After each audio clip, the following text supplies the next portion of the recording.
Halo gengs, Koca. Jadi hari ini gue ada dua barang dari Corsair. Ini produk terbaru mereka, yaitu adalah sebuah keyboard dan juga mouse. Jadi hari ini kita bakal ngomongin soal mereka. Jadi dulu pas gue baru-baru suka sama teknologi, gue tuh pengen banget sama keyboard dari Corsair. Itu tuh adalah keyboard impian gue gitu. Dan dulu pas gue di Malaysia tuh ada mall yang isinya semua teknologi doang. Jadi gue tuh sering banget ke sana. Dan di sana tuh ada pajangan keyboard-keyboard dari brand-brand lain gitu, kayak Corsair, Logitech, Cooler Master gitu. Dan gue tuh selalu mainin Corsair punya, karena tuh gue suka sama overall desainnya dan juga kayak feelingnya gitu. Tapi of course gue nggak pernah beli karena gue nggak punya duitnya dulu. Dan sekarang udah banyak keyboard-keyboard dari brand-brand lain, bahkan dari brand lokal juga udah banyak yang bagus-bagus ya.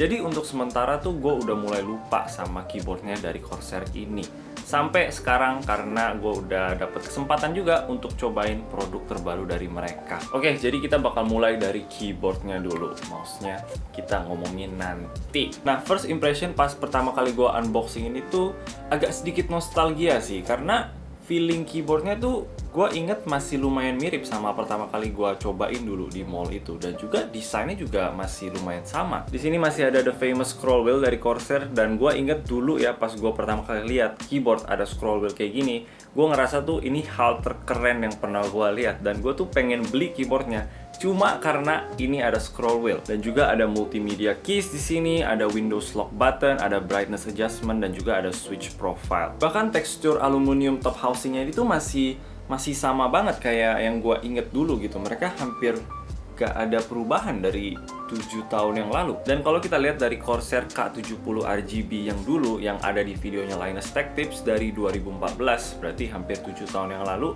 itu tuh keyboard yang desainnya tuh mirip-mirip banget gitu. Itu masih ada estetik yang sama. Dan awal gue pikir, ini udah 7 tahun dan desainnya masih sama. Apakah ini desain yang males? Awal gue pikir kayak gitu, tapi lama-lama gue pikir-pikir lagi, sebenarnya sih enggak. Ini tuh lebih ke iconic Corsair gitu. Kalau kita tutup logo Corsairnya di sini, dan untuk orang-orang yang aware sama teknologi, mereka masih bisa tahu, oh, ini tuh keyboardnya si Corsair. Jadi mungkin kayak mobil BMW gitu, walaupun mereka dari tahun ke tahun desainnya itu berbeda, tapi tetap ada elemen yang sama yang orang-orang tuh masih bisa lihat, oh, itu mobil BMW. Jadi gua rasa Corsair juga seperti itu, which I think is nice. Untuk switchnya gua dapet yang MX Speed, mereka ada satu lagi yang MX Red. Dan ini sih pertama kali ya gue coba MX Speed, jadi masih agak terlalu nggak biasa karena MX Speed itu punya actuation point-nya cuman 1,2 mm, which is sangat pendek ya dibanding dengan switch-switch yang lain yang kita biasa coba, mungkin kayak Gateron Red atau Gateron Brown gitu. Jadi kalau kita cuma sentuh gini doang, itu tuh udah bisa ke register karena actuation point-nya tuh pendek banget. Untuk ketik sih gue masih nggak biasa, sampai sekarang udah 3 hari gue pakai ini tetap nggak biasa, masih agak aneh.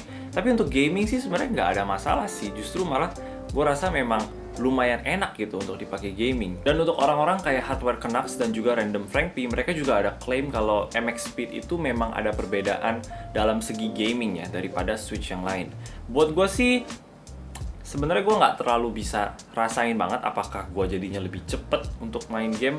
Gue sih nggak bisa rasain itu ya. Yang gue bisa rasain itu adalah memang kerasa jadinya lebih ringan gitu, kayak seakan-akan lebih ringan dan lebih nggak usah tekan banget. Dan itu adalah sebuah feeling yang cukup enak gitu. Gue nggak bakal bohong, gue selama pakai ini untuk main game, gue sangat enjoy momen gue.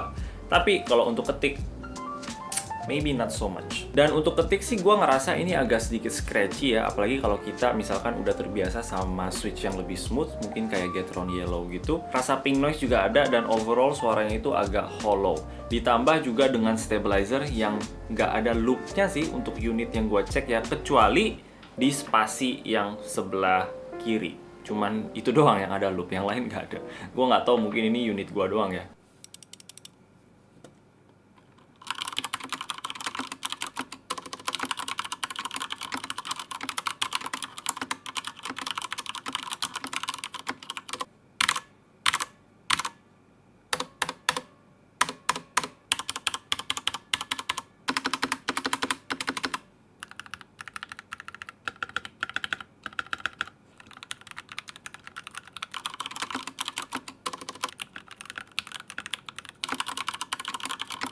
Tapi hal-hal kayak gitu, kayak scratchy, ping noise, hollow, dan juga stabilizer yang nggak ada loopnya, itu sih kalau kita cuman untuk pakai buat main game, itu sih nggak bakal terlalu kerasa banget sih, karena ini juga didesain untuk buat main game, jadi ya gue nggak ada terlalu masalah sama hal itu. Untuk keycapnya ini double shot PBD keycap, jadi nggak bakal kelihatan kotor gitu atau minyakan pas kita lagi pakai dalam jangka lama, dan juga udah shine through biar RGB party kalian bisa tembus kalau kalian suka. Dan juga ada keycap yang ada teksturnya untuk kita punya WASD dan juga Quad DF, itu buat untuk main game FPS dan juga MOBA. Sebenarnya enak sih untuk ada keycap yang ada teksturnya gitu, gue suka. Tapi keycapnya itu ada lengkungan gitu, yang gue rasa sih malah jadi kurang enak gitu untuk dipakai. Kita punya jari itu jadi nggak bebas untuk ke kiri kanan gitu. Jadi ya karena itu sih gue nggak pakai, gue malah jadinya pakai yang biasa aja. Untuk koneksinya ini pakai USB-C yang bisa dicabut, jadi kita bisa pakai kabel manapun. Dan juga di sebelahnya itu ada tournament switch, yang kalau kita aktifin itu bakal bikin RGB-nya itu jadi static color, jadi nggak bakal mengganggu kita buat gaming katanya. Dan juga itu disable beberapa makro di dalam keyboardnya, jadi kalau misalkan kita nggak sengaja pencet gitu, itu nggak bakal mengganggu kita punya gaming. Gue rasa sih ini gimmick aja, nggak terlalu berfungsi banget. Dan juga switchnya itu di sebelah sini, jadi gue rasa sih orang-orang bakal lupa juga sama fitur ini. Oke, yang terakhir itu adalah keyboard ini tuh bisa sampai 8000 Hz polling rate. Nah, polling rate itu apa? Itu adalah signal yang diberikan sebuah device seperti ini ke komputer kita gitu. Kayak mouse mungkin kalian juga udah lihat ada polling rate itu kayak 125 Hz, 500 Hz, sampai 1000 Hz. 125 Hz itu delaynya di 8 millisecond. Jadi misalkan kalau kita pencet sesuatu, itu bakal memakan waktu 8 millisecond untuk komputer kita itu sadar kalau kita pencet sesuatu. Kalau di 1000 Hz itu delaynya di 1 millisecond. Nah, ini bisa di 8000 Hz, meaning itu tuh 8 kali lipat lebih cepat dari 1000 Hz. Jadi delaynya itu cuma 0,125 millisecond. Nah, dalam teori sini memang lebih cepat dan mungkin aja bisa ada keunggulan dalam kita gaming gitu. Tapi sebenarnya sih 1000 Hz itu udah cepet banget gitu, dan most people nggak bakal sadar perbedaannya, kecuali kalian main game yang irama kayak gitu, kayak Osu misalkan, dan mungkin 8000 Hz itu bisa berguna dalam skenario kayak gitu. Gue sih nggak main game irama gitu, tapi dari orang-orang yang main, mereka actually jelasin perbedaan 125 Hz sama 1000 Hz. Actually mereka bisa rasain perbedaannya.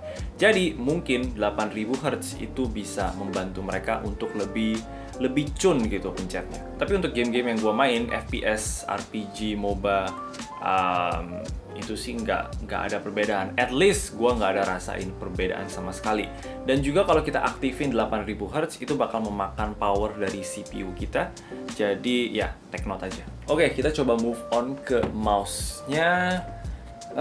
Gue pertama tuh pengen bikin video separate gitu ya soal mouse ini. Jadi ini bakal dapet video sendiri. Tapi setelah gue coba, gue jadinya pikir ya udahlah gue gabungin aja. Karena hal ini terjadi. Kita lihat.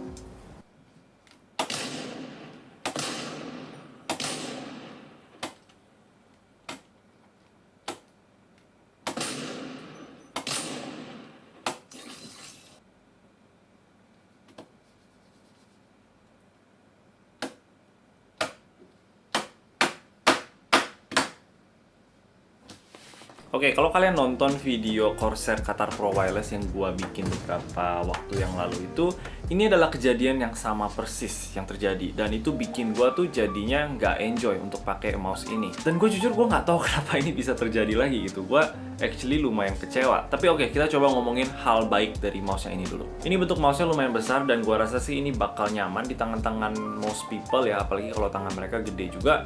Gua sih personally nyaman banget, tapi mungkin gua wish ini lebih kecil sedikit karena gua tipenya itu claw grip, dan untuk claw grip sih memang lebih nyaman kalau mouse-nya itu nggak terlalu besar. Tapi overall ini tetap sangat nyaman di tangan gua. Kliknya itu ringan banget dan sangat satisfying. Suara kliknya, tombol jempolnya juga di posisi yang tepat. Untuk scroll wheel-nya sih B aja ya, tapi gue juga nggak bakal komplain. Dan juga terakhir tombol DPI-nya itu rata sama overall mouse-nya, biar mungkin kita nggak sengaja pencet gitu pas kita lagi gaming. Dan ini juga udah bisa 8000 Hz polling rate, dan ini beratnya cuma di 70-an gram, kayak 71 gram gitu.